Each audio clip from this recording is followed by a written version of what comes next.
Good day everyone, thanks for attending the course. My name is Joshua, who is in charge of Technical Service of IDC, Industrial Device Connectivity. Today, I'm going to introduce you basic knowledge of Ethernet Essential. It includes IP, ARP, and ICMP introduction. As we know, Nport is the product related to serial and Ethernet communication. We have talked about serial communication in the course name UART and Serial Interface Introduction. So, the purpose of the course is to introduce the Ethernet knowledge before learning most Nport products. In the lesson, you will learn 3 points. They are what IP is, what ARP and ICMP are, and how ARP and ICMP work. This is my agenda. I will separate it into 3 parts. First, I will introduce the knowledge of IP.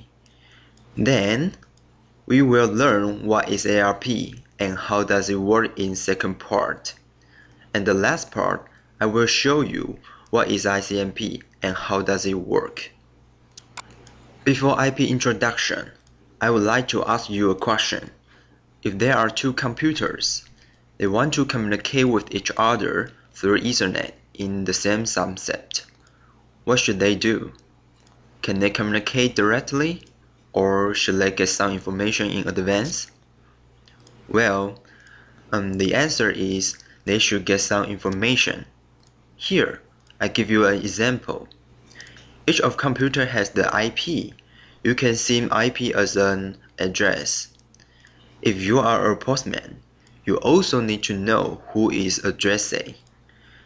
You can think addressee as MAC address. But how to get it? You can use ARP to get the other computer's MAC. If you have the computer's IP and MAC address, then you can use ICMP to confirm whether the 2 computers can successfully communicate. Here is an OSI model. I believe that you have learned about fixed layer in the first Ethernet Essential course. So, I would like to take you to know upper layer. There are network layer and data link layer. We will focus on MAC, ARP, IP, and ICMP. Now, let's start from IP introduction. IP, as a primary protocol in the Internet layer of the Internet Protocol Suite, has the task of delivering packets from the source host to the destination host, solely based on the IP addresses in the packet headers. For this purpose, IP defines packet structures that encapsulate the data to be delivered. It also defines addressing methods that are used to label the datagram with source and destination information. You can see an IPv4 example in the page. For computer, actually, IP addresses in dotted binary notation. In order to easily be seen for us, it uses dotted decimal notation, which is generally represented as 4 dotted decimal numbers from 0 to 255. A subnet mask is a pattern of bits that can be used to isolate specific portions of an IP address. A network address serves as a unique identifier for a computer on a network. When set up correctly, computers can determine the addresses of other computers on the network and use these addresses to send messages to each other. Simply saying, computers in the same subset segment, their network address must be the same. The mathematical operation for calculating the network phrases is the bitwise N of IP address and subnet mask. There are 5 classes of IP addresses: A, B, C, D, and E. Only classes A, B, and C are available for commercial use. Class D is reserved for multicast, and Class E is reserved for military use. In addition, a 32-bit IP address consists of a network and host part. The network part is illustrated above in red. The network part is also called the network ID, which is used to identify the network that the host belongs to. The host part, also known as the host ID, is illustrated above in gray. The host ID identifies the host or nodes in a particular network. As we know, there are some IP addresses to be preserved. The red broadcast be sent to all hosts on the network. Router may be configured to forward directed broadcast on large networks. For example, if network is 192.168.00, the broadcast will be 192.168.255.255. Limited broadcast be sent to all NICs on the same network segment as the source NIC. It is represented with the 255.255.255.255 TCP IP address. The broadcast is not forwarded by routers, so it will only appear on one network segment. Private IP. For the host within the organization, they don't require direct access to the internet. IP addresses they don't duplicate already assigned public addresses are required. In order to solve the addressing problem, the Internet Desire reserves a portion of the IP address space and name this space the private address space. The private address space specified by the following three address blocks. Loopback IP. The term loopback is generally used to describe methods from their original facility quickly back to the same source.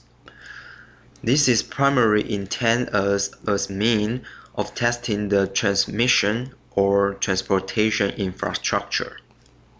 Now, when you know the IP and you would like to know others' computers' MAC, how to get the MAC address? It uses ARP. ARP is the acronym for Address Resolution Protocol.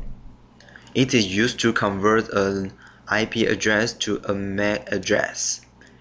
It is an Internet protocol that gets the MAC address of the host or nodes and creates an ARP table that maps the MAC address to the host IP address.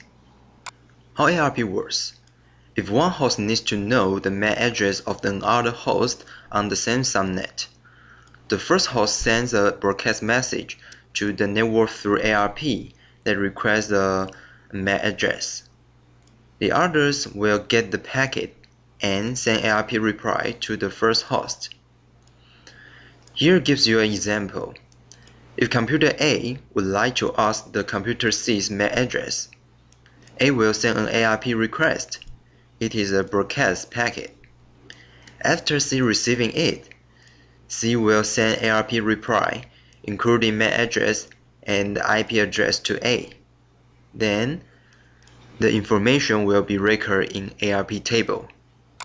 How do devices use ARP table to send data? Whenever a network device wants to send data on the network, it uses information provided by its ARP table to accomplish it. Once the source has determined the IP address for the destination, the source's Internet protocol will look into its ARP table in order to locate the MAC address for the destination.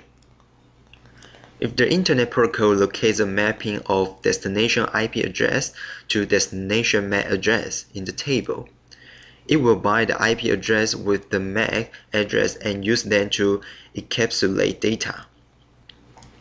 If you would like to get the ARP table list, you just need to execute command prompt and type ARP plus space plus -A. Then, the ARP table will be shown on your screen. Now, you have already gotten the destination IP and MAC address. In general, we will use ICMP to confirm whether the two computers can successfully communicate. The Internet Control Message Protocol, ICMP, is one of the core protocols of the Internet Protocol Suite. It has four main functions. The first one, announcing network errors, such as host or entire portion of the network being unreachable due to some types of failure. The second one, announce network congestion, when the router being buffering too many packets due to an inability to transmit them as fast as they are being received. It will generate ICMP source quench messages. The third one, assist troubleshooting.